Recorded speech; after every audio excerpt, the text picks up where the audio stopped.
In this tutorial, we're going to learn how to change your Flair for Maya license. This is useful for when you are upgrading from the free license to a community indie or studio license or downgrading to the free version. I'm Henriette from Artineering and we develop artist-driven tools for stylized rendering. Changing the license is as easy as reinstalling Flair for Maya. Go to the folder where you installed Flair from and click and drag the installmaya.mel onto the Maya viewport. This will open the installation window where you can choose to reinstall Flair, and underneath you can choose to delete existing license.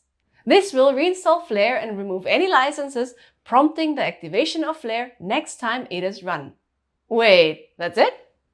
Way more.